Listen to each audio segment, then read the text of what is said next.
Hello there, this is Alana Tuckey. I'm the lead faculty for Math 133, and I'm going to be making a series of videos here to get you through what you need to survive through your first project. I'm going to show you how to download the data, how to organize the data, and give you some helps with using Excel to do the things that you need to do for the project. Alright, so let's begin with the project itself. So you're going to be going to gapminder.org to access data for the purpose of exploring descriptive statistics and graphs with Microsoft Excel. The entire assignment is to be done in multiple worksheets in one Excel workbook, and these videos will show you how to do that, and emailed as an attachment to your instructor by the due date. You should never touch your calculator throughout the entire project. Every calculation should be done with Excel. All tables are made with Excel. Anything that is not done with Excel will not be given credit. Okay. Remember, for the love of goodness, you're working with a computer, so you want to save your file every step of the way, because if the computer dies, you don't want to have lost all your work. So the fast way to do that when you're in a Microsoft product is to hit the Control and then the S button. So Control S means you're saving, right? Or if you look, like for example, I'm in a Word file right now, but if you look up here at the top left corner, that little disk icon, I remember when disks used to exist, that means to save. Okay. Now, for both of these tasks, you're going to be given a random year that is assigned by your instructor. You're going to use that year for both parts. All right, so let's look at task number one. Task number one is the GDP data. So the first thing you have to do is go to gapminder.org. So I could click on this, but you guys won't have that ability, so I'm just going to open up a browser. I highly recommend Google Chrome. It's free and it's easy to use and much better than Internet Explorer. Alright, so yes, I said Exploder. Haha, it's a little joke. Okay, so here's Gapminder, which is an amazing worldwide phenomenon. It's a accessible database for all sorts of different things across the world, from UN data to census data to all sorts of interesting data.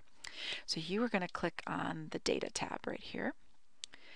And then in the search bar, you're going to type GDP per capita / capita. And then we want the US inflation adjusted one, that one right there. So over here on the right, there's a little download Excel. See that little Excel file? So you click on that and you wait. And it'll take it a minute, depending on your connection. I've already got it, so I'm going to click on that. And it opens up Excel, and it opens up the file in Excel. There it is. All right, now you probably have to tell it that you want to enable editing, just like I do, because the computer, when you download something from the internet, it thinks, oh, this could be scary, so you'll have to tell it, yep, I really mean to download it. Cool. All right, so let me go back here. So that's how you download it. Now you're going to save that file as your last name, Math 133 Project 1.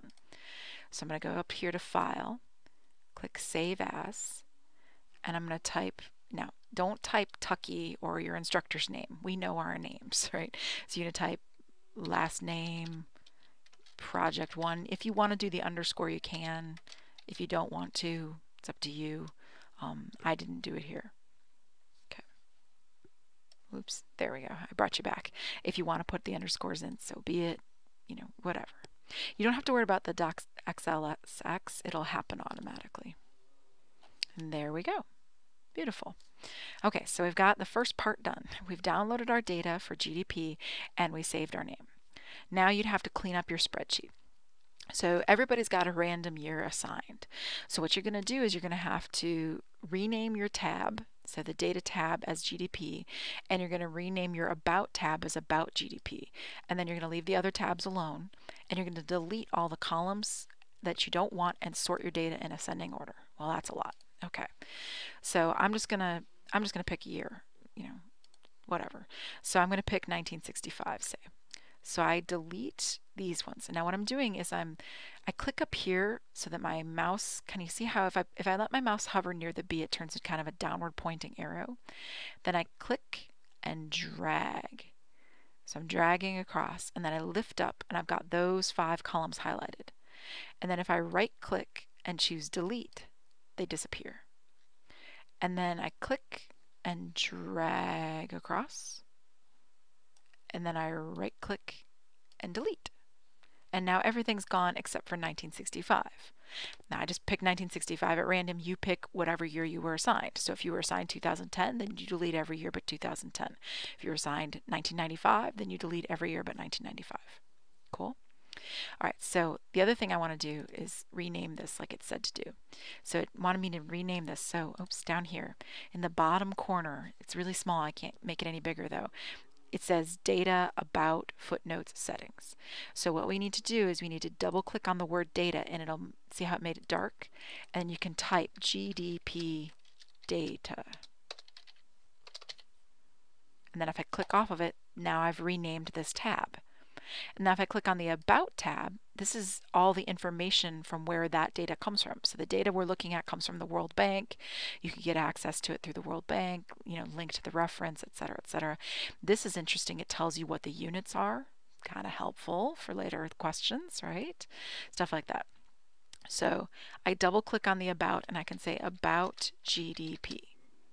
And click off of it, and now that's renamed About GDP. The footnotes we don't really care about. Settings I don't really care about, but leave them in there or don't leave them in there, I don't care. Leave them in there, I think, because the instructions say to. All right, cool. So we've relabeled GDP. Just double click and type GDP data, then go over here, double click on the name, type About GDP, right? All right, then we also need, so we've renamed GDP, oops, and About GDP. I guess I shouldn't have named it GDP data, just GDP. There we go. Sorry about that. All right, so then we need to delete all the columns. I already showed you how to do that. Sort your data in ascending order. Okay. So what you do is if you click on, well, first of all, let me do a couple things. I want to make this column wider because can you see how it's getting kind of mushed? So I'm just going to kind of make it a little wider for myself just because I feel like it. And the way I'm doing that is I let my mouse kind of hover at the line between A and B. See that? When I do that, it turns into a double-sided arrow. If you double click, it'll make it instantly as wide as it needs to be for the whole data set. And then you can see, oh man, I've got some that are larger than others. That kind of sucks. So if I go up here to the top left corner, see that? In the top left corner, if I click on that, it highlights everything. And then if I move my cursor so that it's kind of on that line between 3 and 4, or on that line between 2 and 3, and I double click, it makes every row perfectly even. Nice, huh? So that's just a little cleanup. I didn't say to do it, but it's nice. Okay, so now I'm going to go to column B, and I want to go to Data, and I want to go to Sort. So I'm going to click on, you can do it either way, but I'm going to click on the A to Z. Oh, you know what? No, that's okay. I'll sort. There we go. And it expanded my selection. Let me go back so you can see. So, for example, I think I saw China at the top. So China is 100. See that? China is 100. So when I sort, let me do it again. Click, and it asks you, do you want to expand?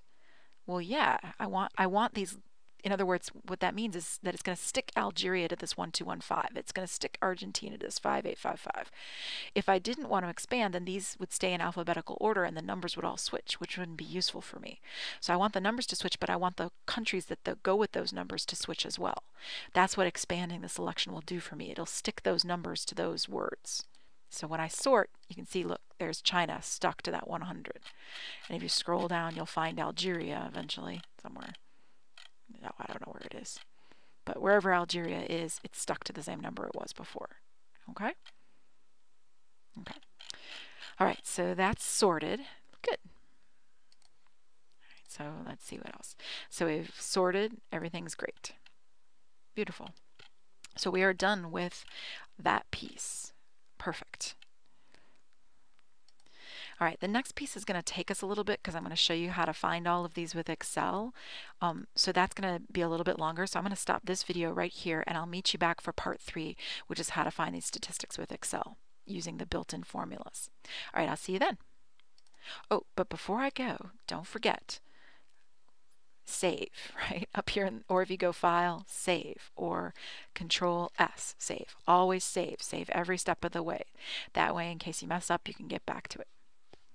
All right. I'll see you back here.